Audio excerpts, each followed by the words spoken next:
नमस्कार दोस्तों, मैं अंकुर उपाध्याय स्वागत करता हूं आप सभी का एक बार फिर से अपनी नई वीडियो में।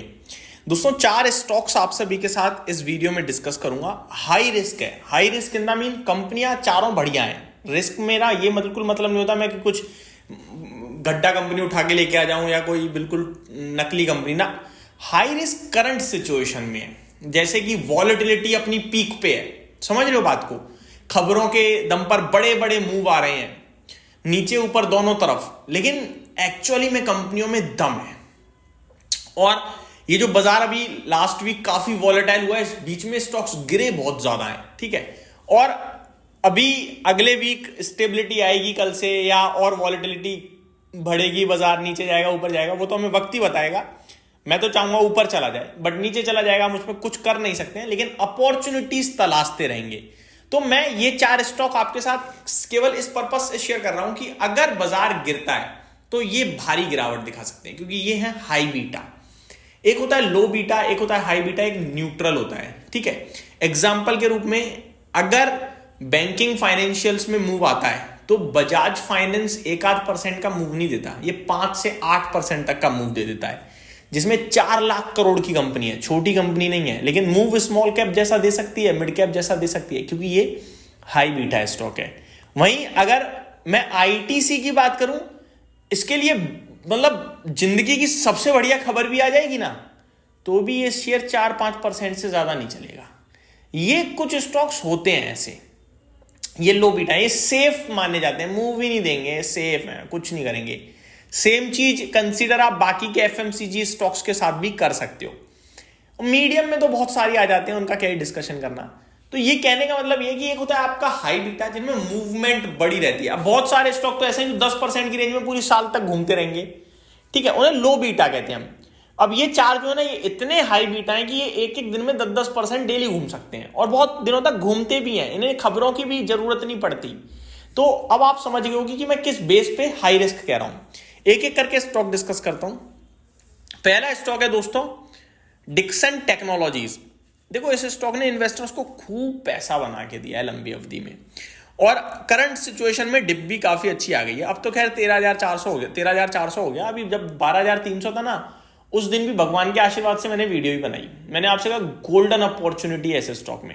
ना केवल मैंने वीडियो बनाई, मैंने रील भी बनाई थी उसी दिन। आज 1,000 रुपए ऊपर खड़ा है with in 3 to 5 3 trading session हुए, 5 भी नहीं हुए भी, है ना।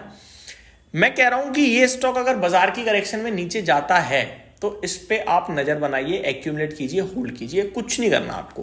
कंपनी के बारे में थोड़ी चीजें बता देता हूं। 82,000 करोड़ का मार्केट कैप है, 62 के पीई पे खड़ी है। कोई कहे ना कि यार ये तो महंगे वैल्यूएशन है, तो उसको बता देना जो डिक्सन टेक है ना, उसका एवरेज पीई है दोस्तों 127 का। आप किसी बंदे को कैसे कह सकते हो कि ये खराब है पढ़ने में या अच्छा है? आप उसकी मार्कशीट देखोगे ना, तो आप मान के चलो एक बच्चा है जिसने 7th स्टैंडर्ड में 80% लेके आया है, वो बंदा, आप क्या कहोगे? अच्छा है, बुरा है, क्या कहोगे? आप कहोगे अच्छा है। लेकिन आपको फिर पता चले कि यार वो तो इससे पहले 90 से नीचे कभी आया ही नहीं, ये तो 80 है, तो फिर उसके माँ बाप कहेंगे भाई इस बार तो खराब परफॉर्मेंस रही है। मानते हो नहीं मानते? तो जब आप खुद को खुद से कंपेयर करते हो तो आपको एक्चुअल आपकी लिमिट पता चलती है, ठीक है, स्टैंडर्ड पता चलता है। इनफैक्ट इस कंपनी का एवरेज पीई 127 का है, ऊपर में ये 250 के पीई तक चला जाता है, और नीचे में वर्स्ट के सिनेरियो में भी ये 70 के पीई के नीचे नहीं गया कभी। अभी ये 62 पे ट्रेड कर रहा है, लास्ट 5 ईयर्स के लोएस्ट पीई पे है मेरे नजरों में, ठीक है जी। अब मैं इस सेक्टर की बात करूं ना, इस सेक्टर में भाई साहब एवरेज मीडियन पीई 117 का है। डिक्सन टेक आपका ट्रेड कर रहा है करंट सिचुएशन में 62 के पीई पे, ठीक है। 117 का मीडियन पीई तो नहीं है। मीडियन पीई में क्या है कि आपको दिखेगा 30 का पीई अगर आप नॉर्मल देखोगे तो। बट जिस क्षेत्र में जैसे डिक्सन है, इसको कंपेयर आप करोगे अंबर एंटरप्राइजेस से, इसको कंपेयर कर सकते हो केन्स टेक्नोलॉजीज से, जहां पे आपको दिखेगा वैल्यूएशंस किस भाव पे ट्रेड करते हैं। तो आप इनको आईक्यू जैसी कंपनी से नहीं कंपेयर कर सकते, या पीजी इलेक्ट्रोप्लास्ट से, क्योंकि ये थोड़ा हाई लेवल है। पीजी इलेक्ट्रोप्लास्ट कुछ 764 के पीई पे ट्रेड कर रहा है वैसे तो ये हो गया एक स्टॉक।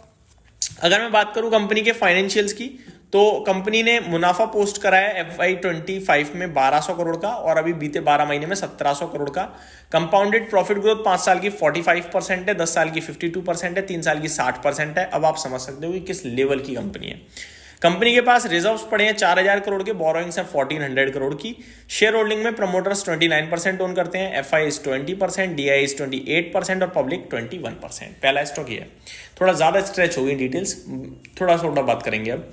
अगला स्टॉक है दोस्तों जो आजकल काफी खबरों में चल रहा है, केन्स टेक्नोलॉजीज। मेरे को लगता है ये भी वैल्यूएशन में बहुत रीजनेबल है, 4266 पे। कोई भी बाजार की करेक्शन में आपको इसमें बिचवाली नहीं, एवरेज करने के मौके तलाशनी है। रीजन सिंपल है वैल्यूएशंस का, 75 के पीई पे अच्छा लगता है।